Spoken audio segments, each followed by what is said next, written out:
thank you for viewing this recording of a free event provided by Next Village San Francisco for our community.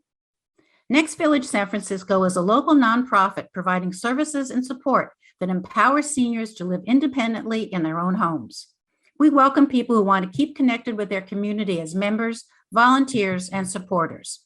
We host 30 to 40 free activities and events each month for the public, and our members have access to our network of volunteers. Learn more and get involved at nextvillagesf.org. We hope you enjoy this video. Thank you very much. I'm delighted to be here.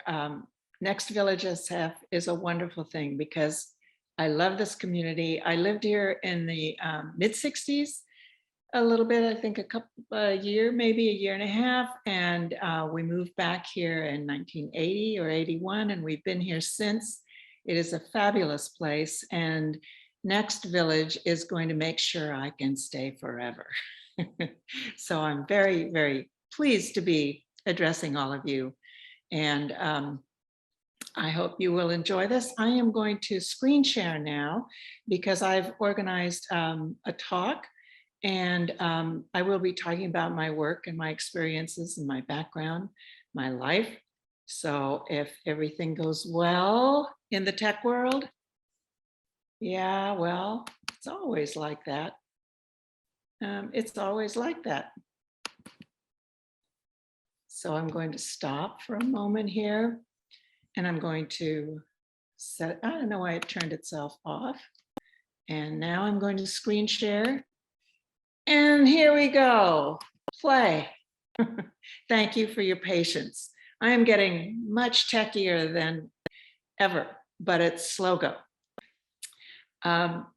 So you see on the left, Lady Liberty, and that is what welcomed my family of 5 to the US, my refugee family, from the horrible war-torn aftermath of World War II. I was born right in the middle of it.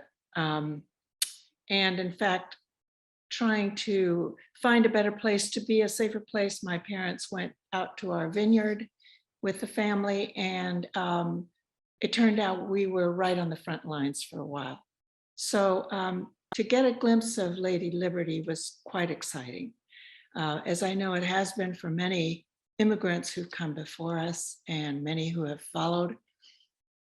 It is, it has, I might not even be alive had it not been for stepping foot on this land and becoming a member of this country. So I'm very, very pleased to be here.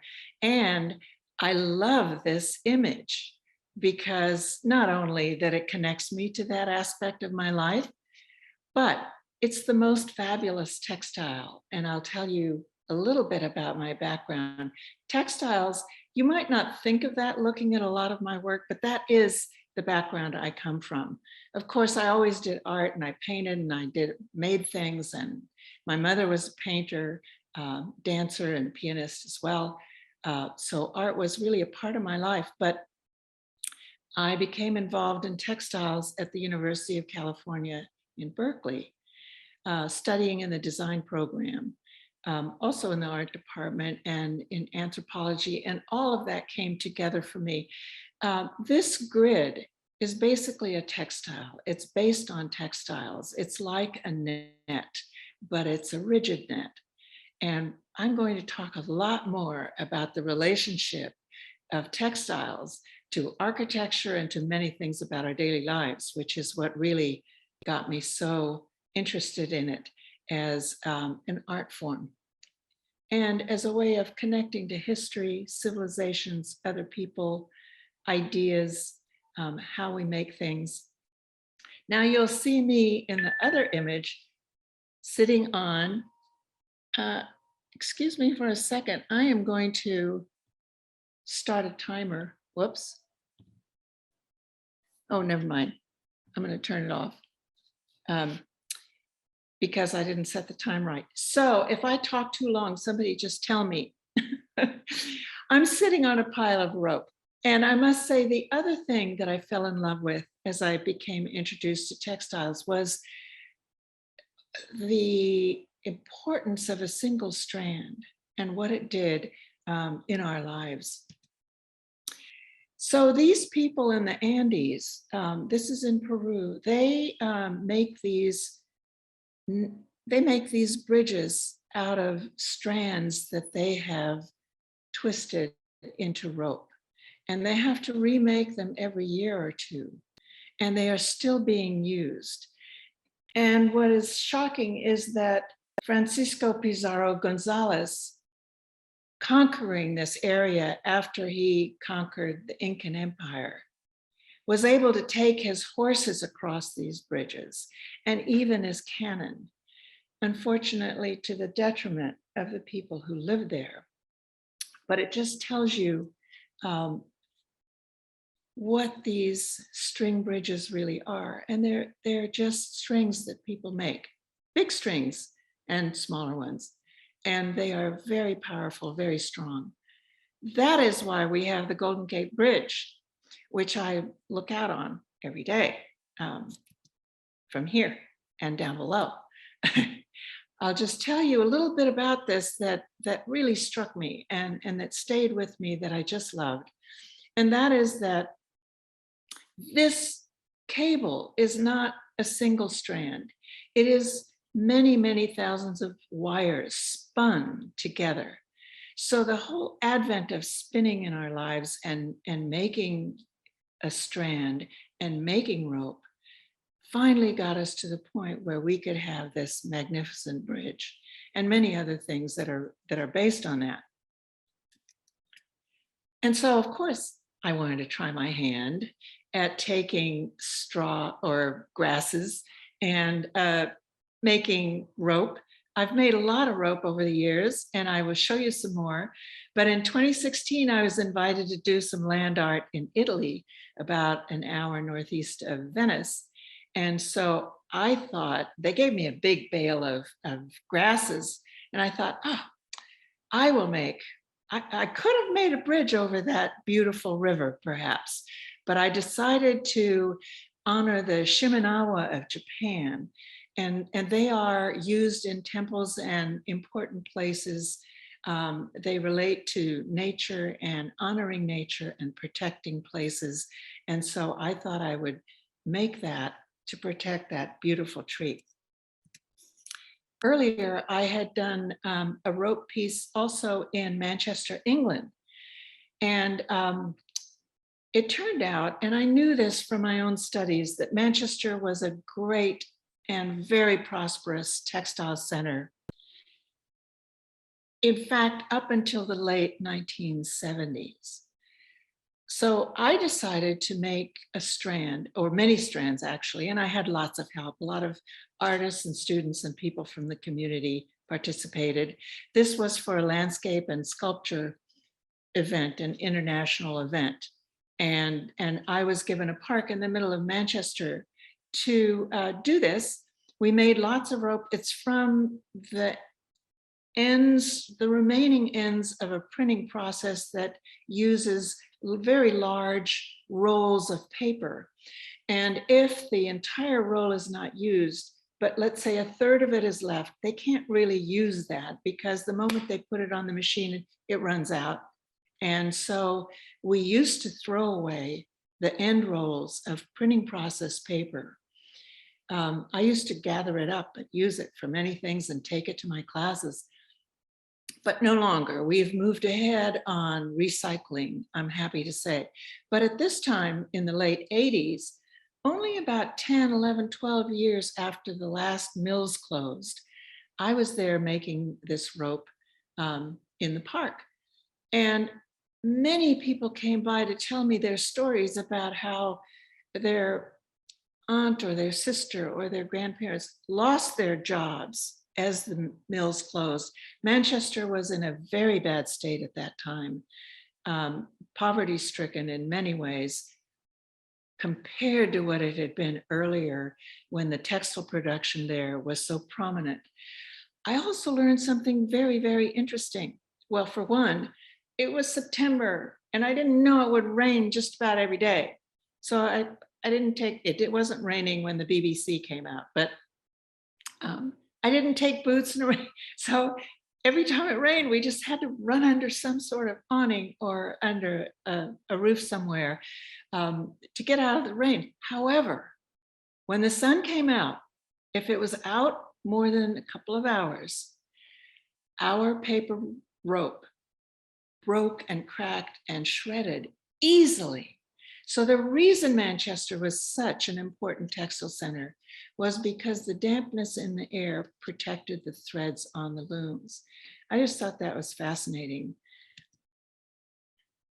And looms, I started early on loving loom weaving. And you can tell that things that I like tend to come together. And so of course I'm weaving strands on my loom, not the usual bit of fabric, but I'm actually making rope on the loom. And I had the good fortune of being commissioned by the federal government to make a very large piece out of these colorful ropes that I had woven. This is in the Social Security building in Richmond, California. You have to sign up and be approved to go in, but it's a wonderful place with some other also very interesting artworks if you're near Richmond, California. California means a lot to me. I also wove, or I should say darned, a landscape in the Headlands. I was invited to do this for the inauguration of the Headland Arts Center there, which is a fabulous place. And I just wove on the landscape. But California has meant a lot to me in other ways as well, many, many other ways. It's been a wonderful state to live in, and it's particularly this area. Early on, we lived in Northern California from about 4th, 5th grade for me.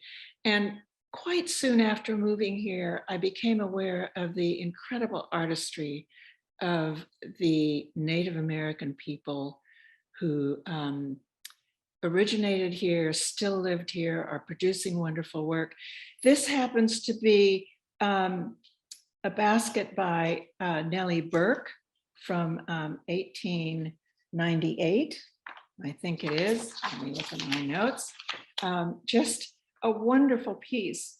This is so amazing.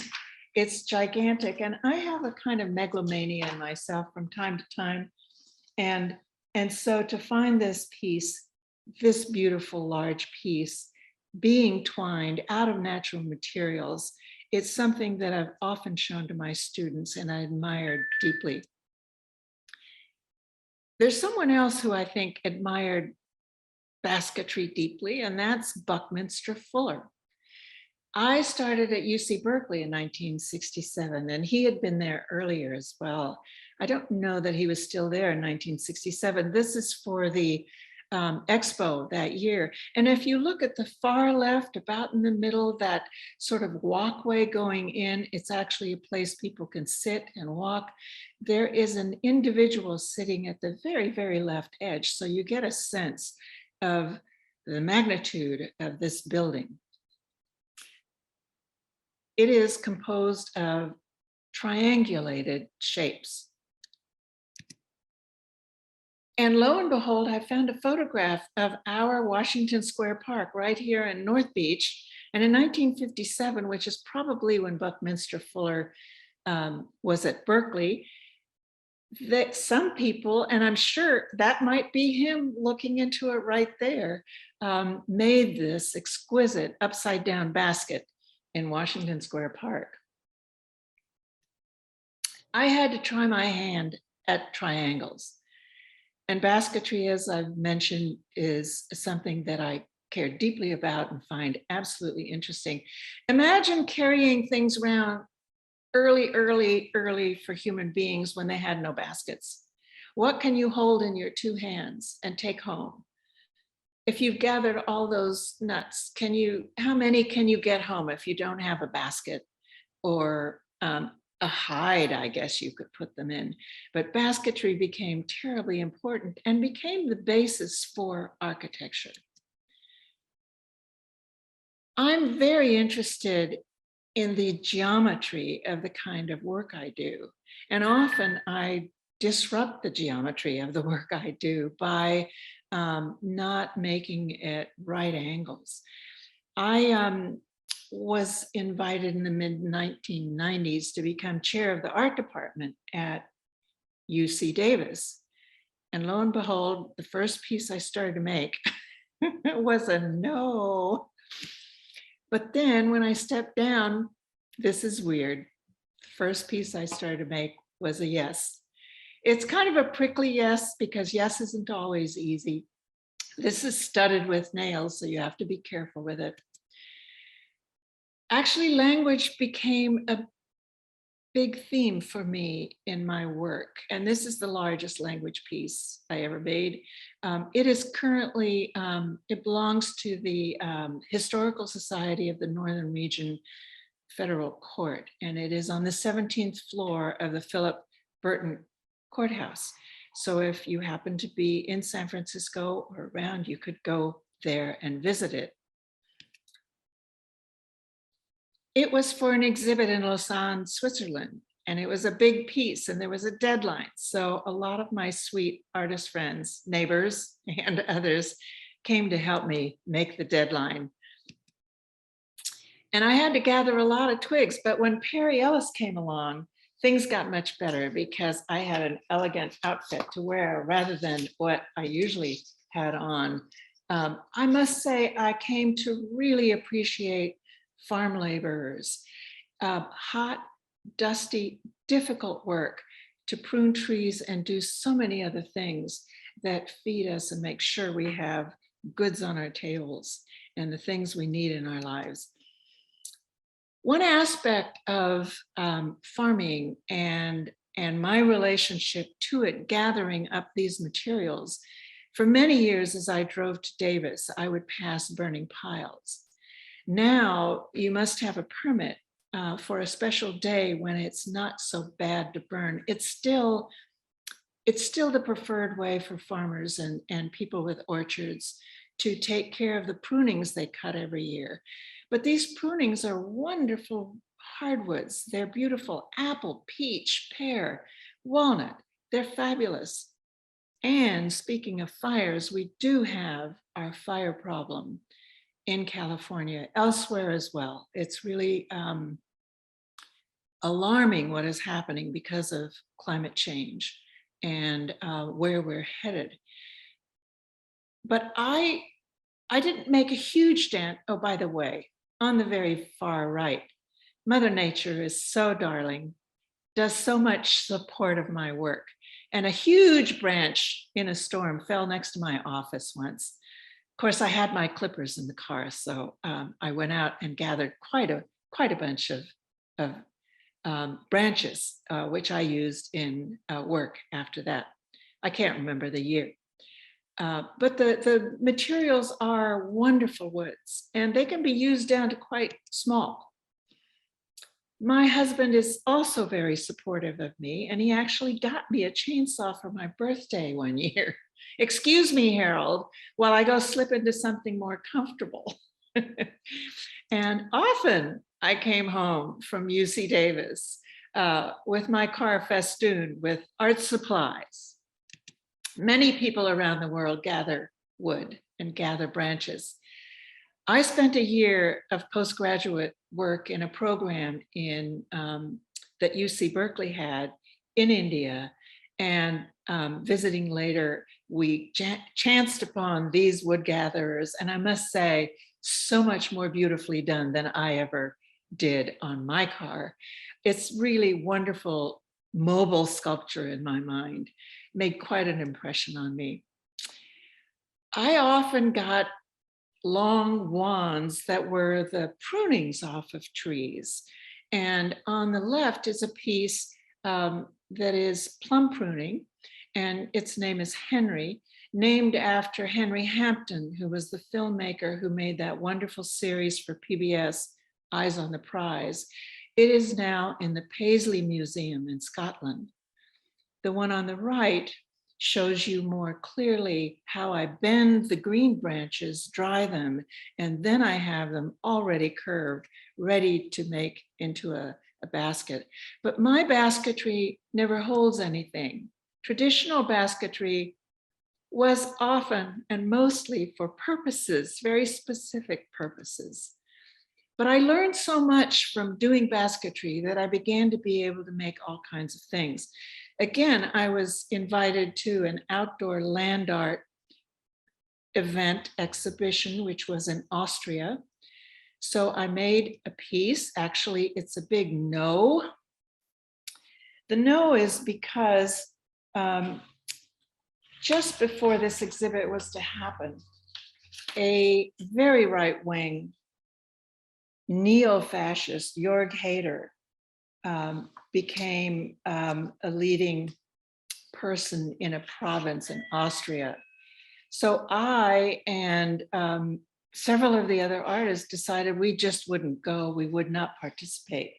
But then curators for the exhibition and also others at museums who we spoke with were saying, yes, but this right-wing group hates contemporary art.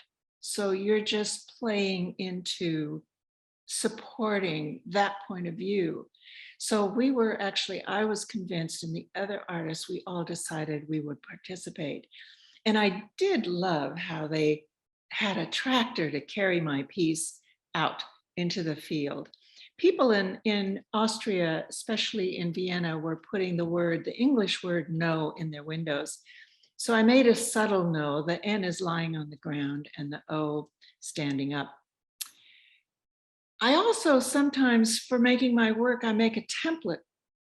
In this case, I made this very odd thing so that I could make an urn based on olive jars, ancient olive jars. And it allowed me also to make other works in that same shape. And so this was mandarin orange from around Placer up in Northern California. And this piece, this is acacia. And in it, I don't know if you can see that clearly, you can see eternal. And on the other side, you can't read, is vigilance, eternal vigilance, which, yes, Thomas Jefferson, but it turns out it was Philpot Curran who wrote a speech for the Lord Mayor of Dublin, I think it was, talking about liberty and the importance of eternal vigilance for liberty. And I think we all think about that often. Artists do wonderful things about the environment. I call myself an environmentalist. And every now and then I run across something that touches me deeply. I thought this was so grand. So I had to make an ouch. There's a little bit of it above me. But my ouch is for the 2016 campaign for the election. And I'll let you decide what you think about it. The biggest basket I ever made was about 16 feet across. And it is just apricot wands suspended from the ceiling of the gallery.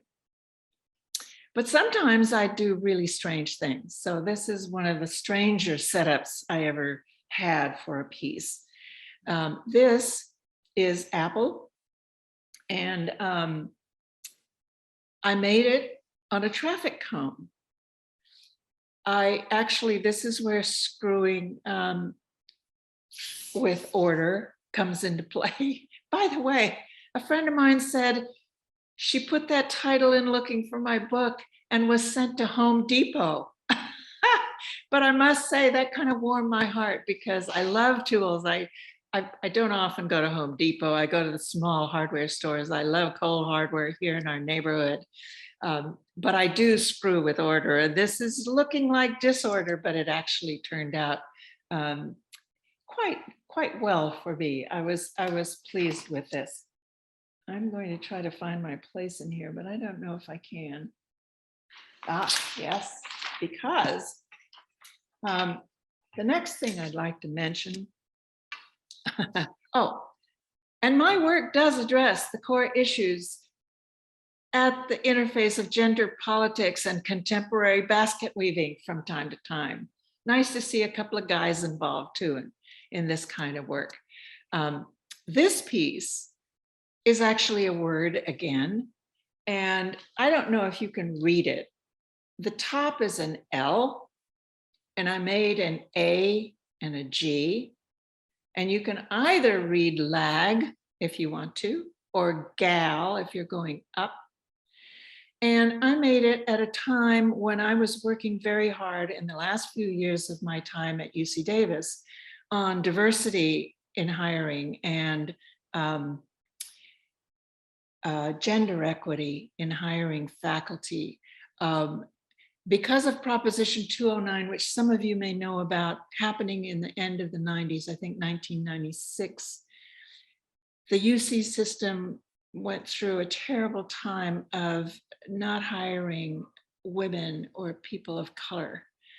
That proposition was about not giving preference to any specific gender or ethnic or racial group, but it hit us hard at a time when we were beginning to hire the most people UC had ever hired in its history.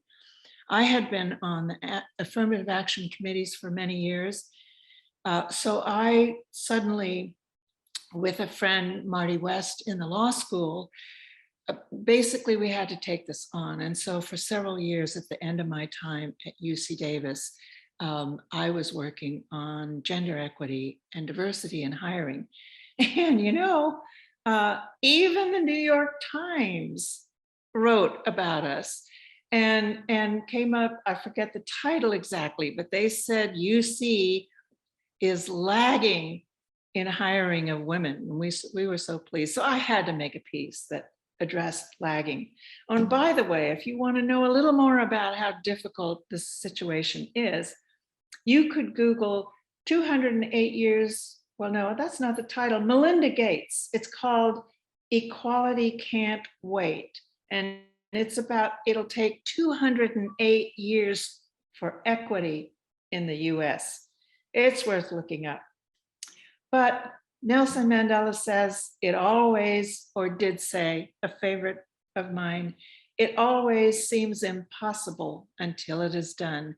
And I must say, UC has made a huge effort to be more inclusive, and it's done very well. There's more work to be done for sure.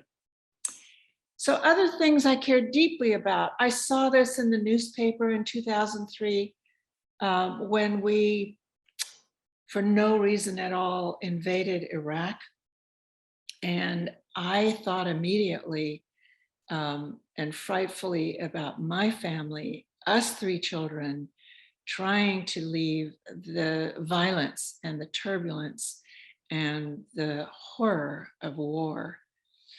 By the way, that piece is a bunch of small plastic babies cut up. I thought no one would be interested in that piece, and it's on a living room wall in New York. So it's surprising. But I then launched myself into making pieces that spelled war. I made 4 or 5 of them, the first of which, freestanding letters spelling war, went to an exhibition in Warsaw, Poland. I'm a quarter Polish, and so it was a delight to have a piece going to Warsaw.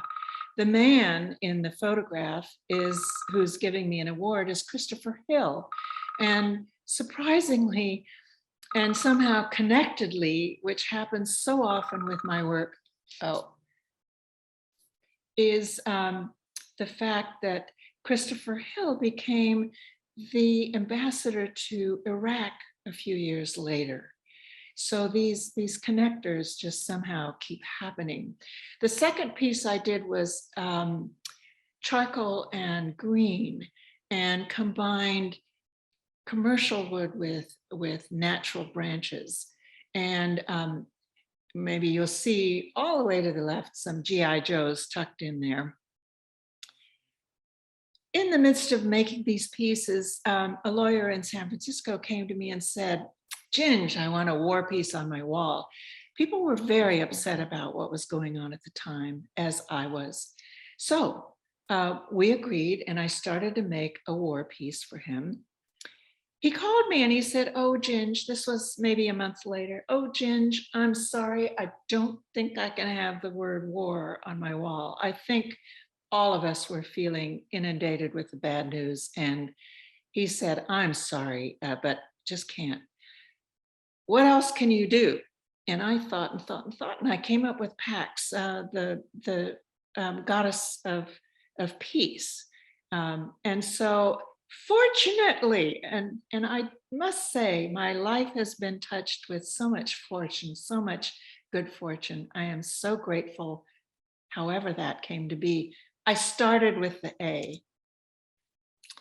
The next question I had that related me to the war was from a wonderful couple, the Reamers. I'll tell you more about them. They asked me to make a piece, and then they said, "Come look at my collection, our collection." They are financial advisors in Oakland, very good ones.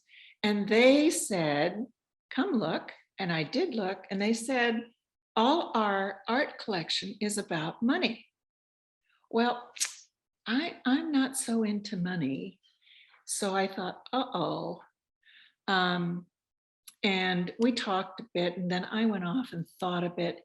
And suddenly it occurred to me that one of the big problems, in addition to the fact that we're at war, I'm an artist, environmentalist, I'm an anti-militarist. I don't know if people use that term, but I do. But it occurred to me that we have our treasure, our people who have suffered and died and been wounded, but also the cost of war, the cost of these wars have been horrendous. I read somewhere recently that it's over 6 trillion now. So suddenly it made a lot of sense for me to make a dollar sign. And of course, there are little GI Joes in it also, and a very prickly cent sign. Oh, and I wanted to add, and that started me on a currency series, by the way. I'll tell you more about that. I wanted to add that there's a wonderful exhibit right now of their collection. And it is at the Bedford Gallery in Walnut Creek, if you're anywhere near the Bedford Gallery. And it is, I think, around 155 pieces of art about money. It is an amazing collection. It will astound you. So if you can get there, it's up until September 18th, I believe. The Currency of Culture. Go take a look. I just wanted to show you a little bit of what I do, and I did this often for the currency series. I would find some images, some signs or symbols online. I would make an acetate print. After working online a little bit, I might change them slightly. An acetate print that I could project on my wall. I bought a $10 overhead projector, and if you ever see one, grab it. Nobody wants them anymore. You can buy them for $10 and they are fabulous. And then I would make a box, and I'll tell you more about that later. This is the euro, and you know, those little soldiers get in there somehow. In 2010, India, whose economy had been becoming stronger and stronger, decided they had enough of the RS, because that's what they had to use to designate their money. The Brits were there, had conquered India. They were there for 310 years. And it was time to get rid of the RS. So this delightful man, Mr. Kumar, was selected for his design. And that design, it's related to Hindi, and it is very close to the R sound. So it was an astute decision and a really beautifully done symbol. 2011, Turkey was not to be outdone. So Turkey, I think they did this by committee, designed an emblem for their money. Fortunately, somebody had given me a group of doll baby hands, and they seemed like just the right thing. And so I called this Reach. And now if you Google international currencies, very often the rupee will pop up, and occasionally the Turkish symbol for the lira will pop up. However, what struck me deeply was that these symbols are actually an international language. They are ways that people communicate across languages. When people see these symbols, they understand something, and especially within the context that the symbol exists. I started out speaking German and Hungarian, then I jumped into English as a 5-year-old here. And then I became fluent in French. And then I studied a little Italian, a little Spanish. I did a little Russian, a little Hindi, depending on where we were traveling. Well, for the year in India, I studied Hindi. Can't speak it fluently, I've got to tell you that. But I do love languages, and I love the whole concept of communication. And I believe that one of the strengths of art is communication. Tolstoy said something about art being the most important thing for communicating among humans, and I certainly agree. Most recently, however, I made this $sign.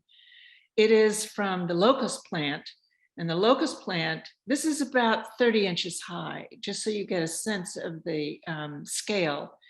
The locust plant has very, very, very sharp spines on it. So the little bit of red you see is because there was a lot of blood on my work table during this. I made this in June, and I felt as if it became somehow expressive of many of the difficulties that we have faced, especially over the last few years. And I won't go into that because we're all in this together, and but I just leave you to think about it if you wish. I do like symbols, and arrows are one of my favorites. I've only made 2 or 3. This is called We Turn. And this also is in the last few years, and we do need to turn in many ways. I was invited to another wonderful thing with a group of artists to Bulgaria in 2005. And I decided that because Bulgaria, along with Iron Curtain countries, had recently been becoming independent, the Soviets were gone, they were trying hard to rise up, to build back up, to join the group of free nations. And so I thought an arrow going up would be just the right thing. And I call it Connect.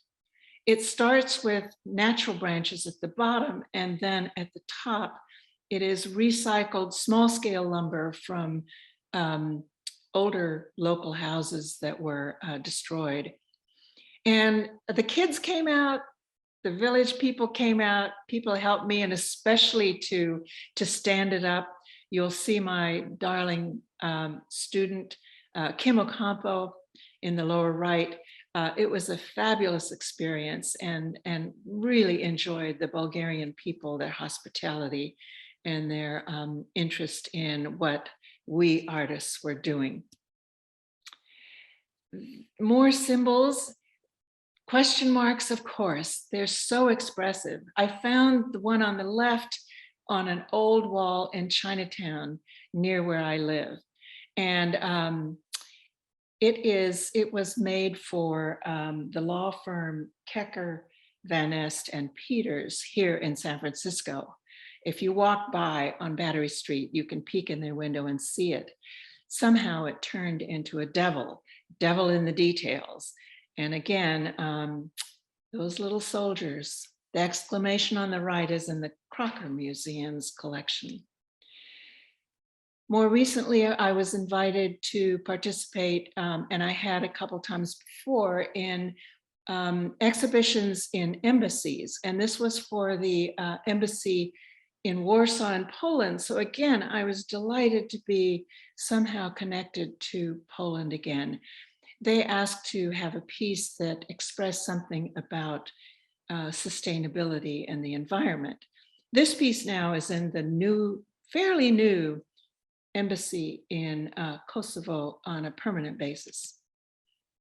Another symbol I fell in love with, and you can see I did more than these three in the right-hand part, but I found them everywhere. A letter from Jack Larson from Longhouse. The San Francisco Chronicle had a beautiful one. Various places. The blue-green one at the top in the middle is from B&B Italia, which is a design firm. And then the lower right is one that I kind of created out of an ampersand that I found. I learned that ampersand is a strange word. It's the last image, it's the last symbol in our alphabet. It's A, B, C, D, E, F, and apparently kids reciting the alphabet to learn it, A, B, C, D, you know, they got very tired by the time they came to X, Y, Z, and the ampersand. So it used to be and per se, and on its own, and. But if you're getting tired and talking fast, comes out ampersand. And so that became the word. Now, Word Detective said this was true. So I guess it's a true story. My story is that the font designers, by the time they got to the 26th letter, they were getting tired. So they had fun with the never mind, the and sign. So this and sign came off a business card. And when I blew it up, the business card was not printed that well. And so when I blew it up, it was very fuzzy. And then looking at it, I realized I like the fuzzy. So here, often there were wonderful young people who wanted to spend time with me. Mo on the left, Bo on the right. Believe that, Mo and Bo at the same time in my studio. Anyhow, they helped me make this with its very fuzzy edge. And it also went to an embassy ambassador's residence exhibition by Art in Embassies.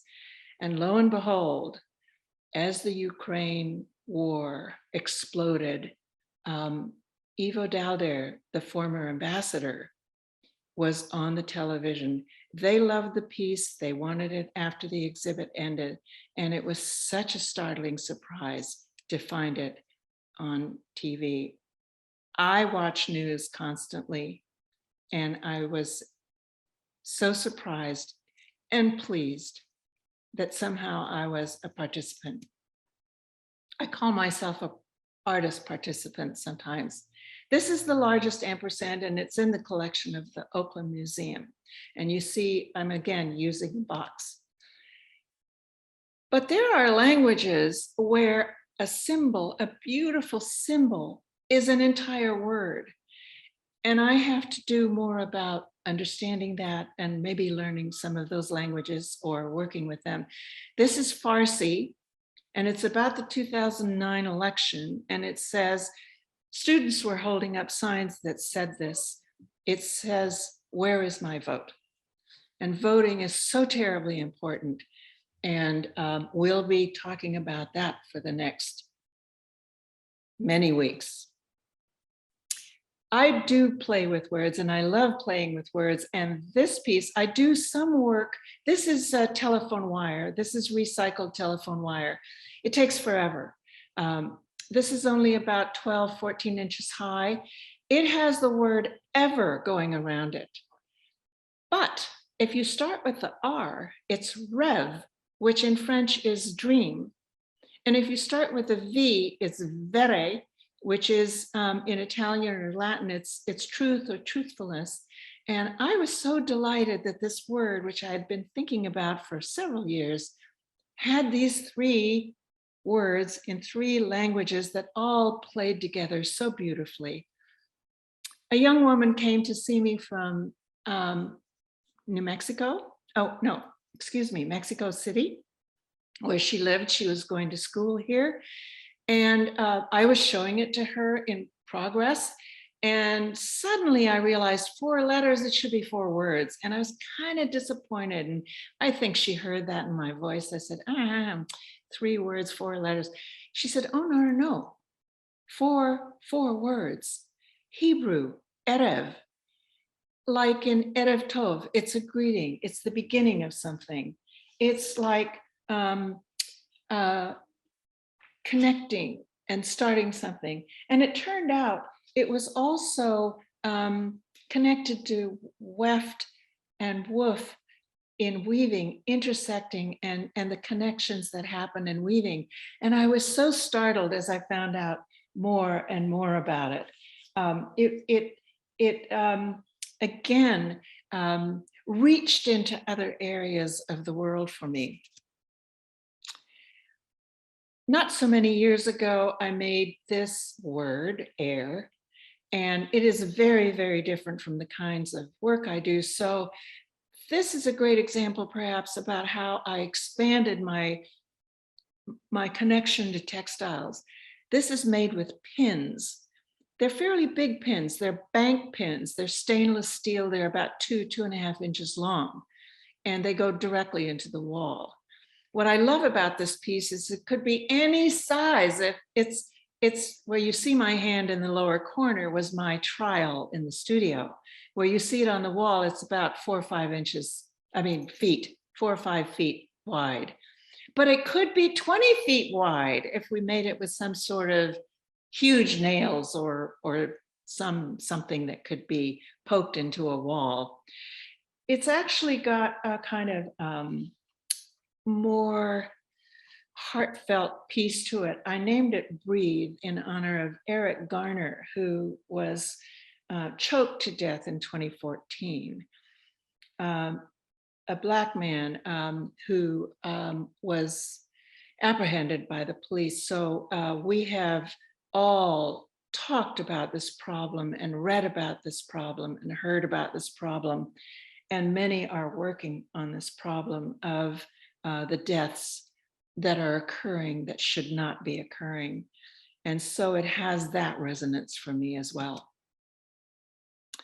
And speaking of that, it's so strange how things happen. I made this piece quite a number of years ago. Here in San Francisco, we were already living here. And I was playing with the word line. A good friend of mine wanted it. And a couple years later, she went blind. And I thought, how can this kind of thing happen? But on a more interesting, lively, upbeat note, can you read this? Because I'd like to talk about how we respond visually. The first letter in the upper right-hand square is an N, just to give you a little hint. And I know you can't talk to me, but maybe later. So I'll tell you, Natural, naturally. And so doing this, I thought, isn't it strange how just a line or two can give you a letter? And then I was thinking that maybe creating alphabets, people really did just put a couple sticks together and say, okay, that means house. And this stick with its branch over there means it's a T. It stands for the letter T, or some other shape or a rock that people gave it significance that could be then read.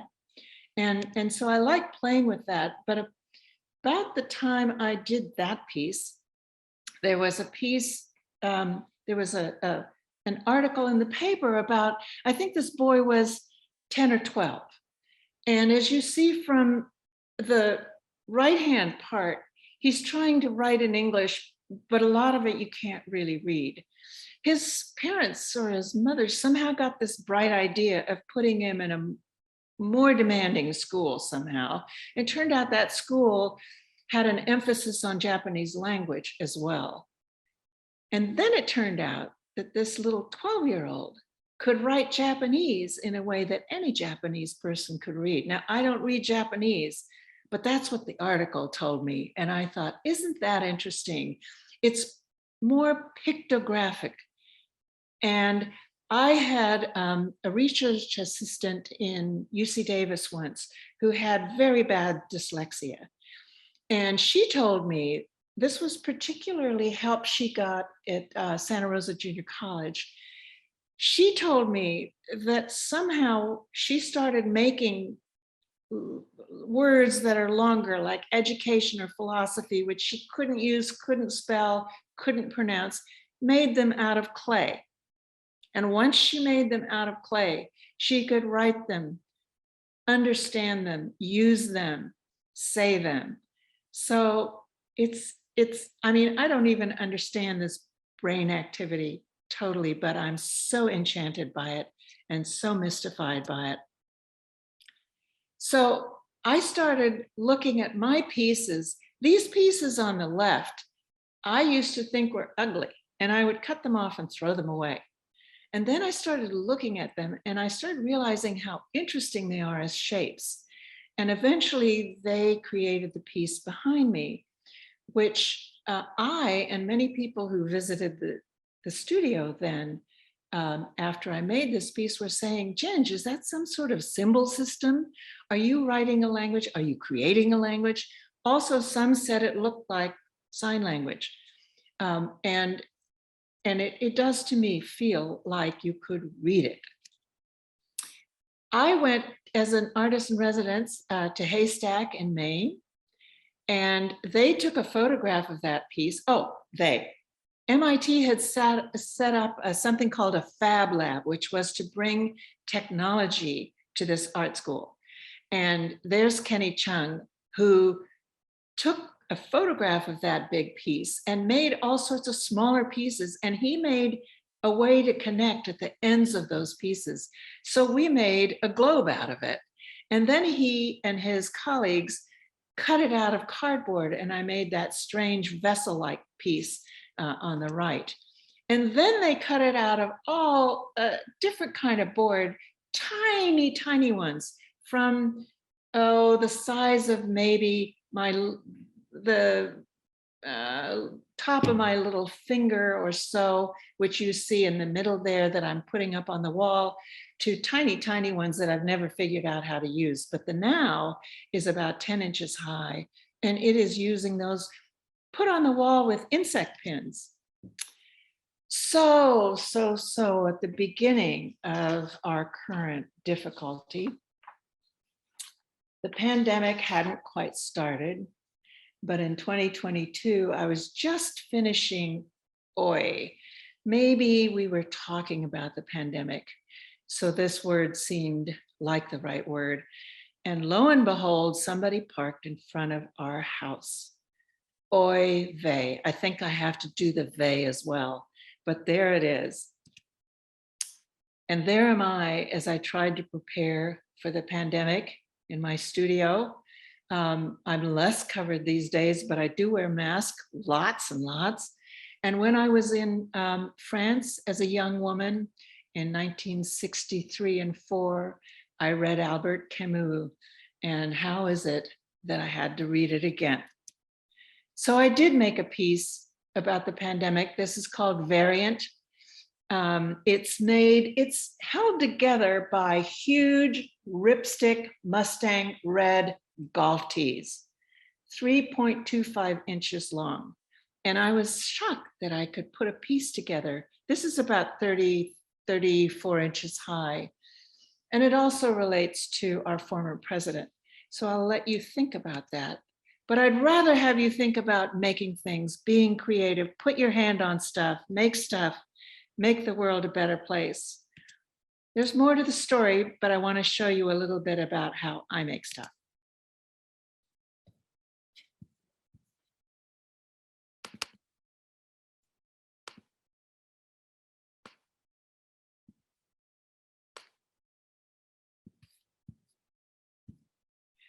So I did a little video. I've never done this before, but I'm inviting you into my studio. I cut a bunch of pieces. I have a bandsaw. I cut them in advance. They usually need a little looking after. I love the shapes. I have to do a little fine hand sanding. And I'm fussy, I have to admit it. So there's just a little bit of fuzz, and it could pull off a bit of bark if I weren't careful about smoothing it away.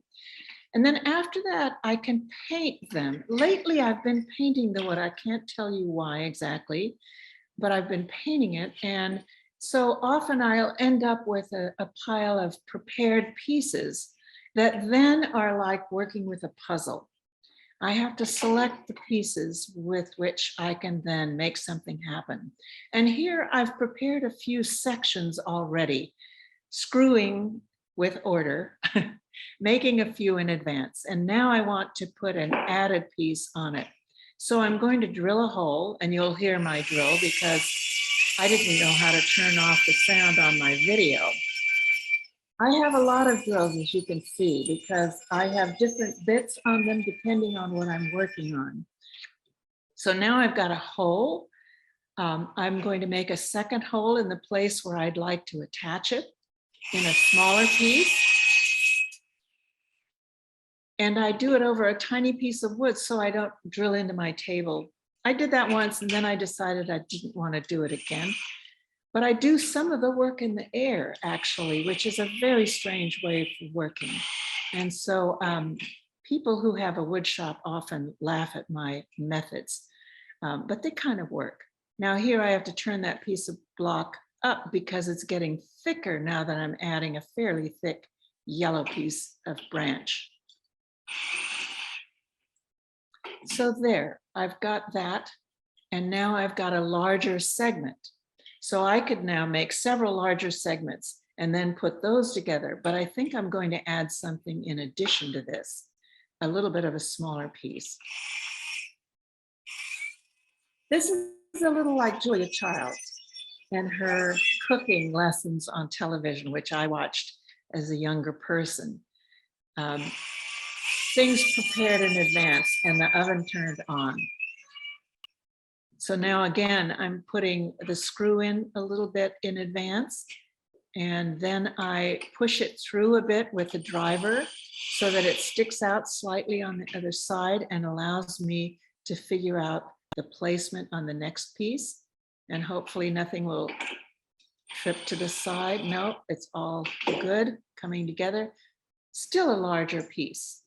And here I'm experimenting with mixing the commercial pieces of wood with the branches. So I have others that I will then be deciding about adding. So now I want to show you how I make those templates, those boxes. Remember I had that large piece of paper for the piece in Austria? Well, then I was making an O, for example, for oi, and after the paper, after I'm satisfied with what I've got, I make a cardboard piece. And then after I make the cardboard piece, which is the base, I then put walls around it. And I'm making a box, the shape that I would like to build in. So now I have my box with fairly sturdy cardboard sides. And I now can actually build inside the box. I can add pieces to that, put the box on the table, add pieces to it, and make it a very crisp outer circle edge. Now I want to show you just a few different materials. Behind me on the wall is a piece made of ash, and I have used ash, for instance, that large piece that looks like you could read it with the symbol pieces on it. Manzanita is one of my favorites. Beautiful purplish, brownish, reddish bark and gorgeous curves. I often use that. And then eucalyptus. I gather this from a friend's farm near Davis. Eucalyptus is also wonderful. Smells great. And each has its own character, and each presents new possibilities, and each is very different. Now I'm working on something that I can't figure out. I got a bunch of large safety pins, and it seems so appropriate to use now. And so we'll see what comes of that. I'm not sure.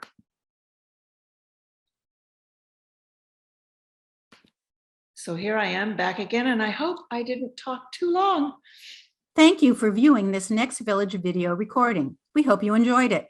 Please help us spread the word and tell friends and neighbors about Next Village events and services for seniors and adults with disabilities in San Francisco. Visit our website to learn more about our vibrant, growing network, as well as to view our calendar of upcoming Zoom and in-person events and activities in San Francisco. Our website is nextvillagesf.org. Contact us to join our email list to learn about events and resources for seniors in San Francisco. And subscribe to the Next Village YouTube channel by clicking the button below.